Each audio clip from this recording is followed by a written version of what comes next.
ನೀವು ಯಾವ ರೀತಿ ಅವಲೋಕಿಸ್ತೀರಿ ಸರ್? ಈಗ ಇವತ್ತಿನ ಕಾಲಘಟ್ಟದಲ್ಲಿ ಇವೆಲ್ಲವೂ ಕೂಡ ಚರ್ಚೆ ಮಾಡ್ತಕ್ಕಂಥದ್ದು ಅಪ್ರಸ್ತುತ. ಕೆಲವೊಂದಷ್ಟು ರಾಜಕಾರಣದ ಬೆಳವಣಿಗೆಗಳು ಎಲ್ಲವೂ ಕೂಡ ನೀವು ಭಾಳ ಹತ್ತಿರದಿಂದ ನೋಡಿದ್ದೀರಿ.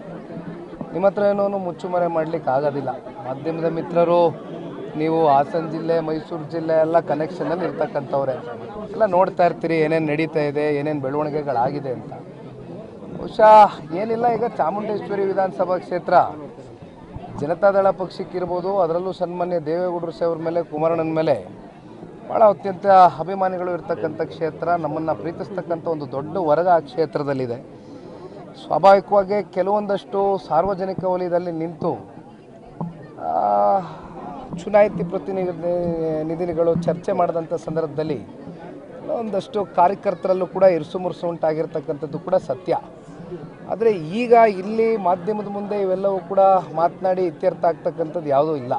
ಇದು ಏನೇ ಬಗೆಹರಿಬೇಕು ಅಂತಕ್ಕಂಥದ್ದು ಆದರೂ ಕೂಡ ಕಾಲ ಬರಬೇಕು, ಕಾಲ ನಿರ್ಣಯ ಮಾಡುತ್ತೆ. ಜೊತೆಯಲ್ಲಿ ಪಕ್ಷದ ವರಿಷ್ಠರಿದ್ದಾರೆ, ವರಿಷ್ಠರು ಕಾರ್ಯಕರ್ತರ ಗೌರವವನ್ನು ಕಾಪಾಡ್ಕೊಳ್ತಕ್ಕಂಥ ದೃಷ್ಟಿಯಲ್ಲಿ, ಕ್ಷೇತ್ರವನ್ನು ಉಳಿಸ್ಕೊಳ್ತಕ್ಕಂಥ ದೃಷ್ಟಿಯಲ್ಲಿ ಆಯಾ ಸಂದರ್ಭಕ್ಕೆ ತೀರ್ಮಾನವನ್ನು ಒಳ್ಳೆ ತೀರ್ಮಾನ ತಗೊಳ್ತಾರೆ ಅಂತಕ್ಕಂಥದ್ದು ನಾನು ಈ ಪಕ್ಷದ ಕಾರ್ಯಕರ್ತನಾಗ ನಂಬಿಕೆ ಇಟ್ಕೊಂಡಿದ್ದೀನಿ. ಭಾಷಣ ಮಾಡುವಾಗ ನಾವು ಹೇಳಿದ್ರಿ HD ಕುಮಾರಸ್ವಾಮಿ ಮುಂದಿನ CM ಅವ್ರನ್ನ ತುಂಬ ಕೇರ್ಫುಲ್ಲಾಗಿ ನೋಡ್ಕೊಳ್ಳಿ ಅಂತ ನಮ್ಮ ಎಲ್ಲ ಜನ ಹೇಳ್ತಾರೆ ಅಂತ. ಅದಕ್ಕೆ ಪೂರಕವಾಗಿ ಪ್ರೀತಮ್ ಗೌಡ್ರು ಹೇಳಿದ್ದಾರೆ, ಅದು ಅವರು ಜನರನ್ನ ಜೋಶ್ ಮಾಡೋದಕ್ಕೋಸ್ಕರ ಆ ರೀತಿ ಹೇಳಿಕೆಯನ್ನು ಕೊಟ್ಟಿದ್ದಾರೆ. ಬಿಜೆಪಿ ಅವರೇ ಈ 2028ಕ್ಕೆ CM ಆಗ್ತಾರೆ ಅಂತ ಪ್ರೀತಮ್ ಗೌಡ್ರು.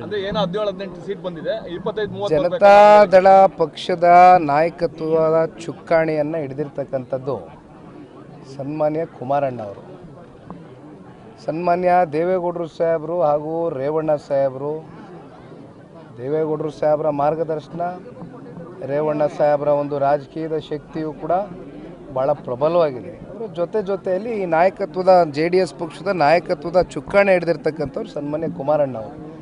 ಕಳೆದ 20 ವರ್ಷದಿಂದ ನಿರಂತರವಾಗಿ ಅವರು ಮುಖ್ಯಮಂತ್ರಿಗಳಾಗಿ ಕೇವಲ ಒಂದು ವಾರದ ಹಿಂದೆನೇ ಅನೌನ್ಸ್ಮೆಂಟ್ ಆಯಿತು, ಒಂದು 20 ವರ್ಷ ಪೂರೈಸಿದ್ದಾರೆ ಮೊದಲನೇ ಬಾರಿ ಮುಖ್ಯಮಂತ್ರಿಯಾಗಿ ಅಂತಕ್ಕಂಥ.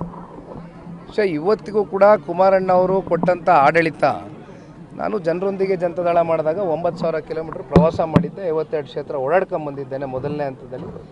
ಎಲ್ಲೋದ್ರೂ ಕೂಡ ಇವತ್ತಿನ ಈ ಸರ್ಕಾರದ ದುರಾಡಳಿತ ಜೊತೆಯಲ್ಲಿ ಕೆಲವೊಂದಷ್ಟು ಏನು ಸರ್ಕಾರದ ನಡವಳಿಕೆಗಳಿದೆ ಇವೆಲ್ಲವೂ ನೋಡಿ ಜನ ಬೇಸತ್ತಿದ್ದಾರೆ. ಇಂಥ ಸಂದರ್ಭದಲ್ಲಿ ಜನ ಎಲ್ಲೋದ್ರೂ ಕೂಡ ಕುಮಾರಣ್ಣನಂತಕ್ಕಂಥ ಒಬ್ಬ ನಾಯಕ ಈ ರಾಜ್ಯದ ಚುಕ್ಕಾಣಿಯನ್ನು ಹಿಡಿಬೇಕು ಅಂತಕ್ಕಂಥ ಪ್ರಸ್ತಾಪಗಳು ಈಗಾಗಲೇ ಭಾಳ ಗಟ್ಟಿಯಾಗಿ ನಡೀತಾ ಇದೆ. ಅದಕ್ಕೆ ನಾನು ಸಾಕ್ಷಿ ಇದ್ದೇನೆ. ನಮ್ಮ ಕಾರ್ಯಕರ್ತರಿಗೆ ಅಂತಿಮವಾಗಿ ನೋಡೋಣ, ಇದು ಜನತಾದಳ ಪಕ್ಷ ಅಂದರೆ ಕುಮಾರಣ್ಣವರ ನೇತೃತ್ವದಲ್ಲಿ ಚುನಾವಣೆ ನಡೆಯುತ್ತೆ 28. ಹಾಗಾಗಿ ಒಂದು ನಿಮಿಷ ಪ್ರಶ್ನೆ ಕೇಳಿದಿರಿ, ಮುಗಿಸ್ತೀನಿ, ಯಾಕೆ ಆತಂಕ ಬೀಳ್ತೀರಿ, ಅರ್ಜೆನ್ಸಿ ಯಾಕೆ? ಹಾಗಾಗಿ ನೋಡಿ ಅಣ್ಣ, ಇದು ನಮ್ಮ ಕಾರ್ಯಕರ್ತರ ಅಪೇಕ್ಷೆ ಅಷ್ಟೇ ಅಲ್ಲ, ಜನರ ಭಾವನೆಯೂ ಇದೇ ಆಗಿದೆ. ಅದನ್ನು ನಾನು ಹೊರಗಡೆ ಹಾಕಿದ್ದೀನಿ. But at the end of the day ಅಂತಿಮವಾಗಿ ಇವತ್ತು ನಾವು NDA ಮಿತ್ರಕೂಟದಲ್ಲಿ ನಾವೊಂದು ಪ್ರಾದೇಶಿಕ ಪಕ್ಷ, ಕಳೆದ ಲೋಕಸಭಾ ಚುನಾವಣೆಯಲ್ಲಿ ನಾವು ಅವರು ಒಂದಾಗಿದ್ದೇವೆ, ರಾಜ್ಯದ ಹಿತದೃಷ್ಟಿಯಿಂದ ಒಂದಾಗಿದ್ದೇವೆ. ರಾಜ್ಯದ ಜನತೆಯೂ ಕೂಡ ಅದಕ್ಕೆ ಪೂರಕವಾಗಿ ಸಹಿ ಹಾಕಿದ್ದಾರೆ. ಲೋಕಸಭಾ ಸಂಸದರು 19 ಜನನ ಗೆಲ್ಲಿಸ್ಕೊಟ್ಟಿದ್ದಾರೆ.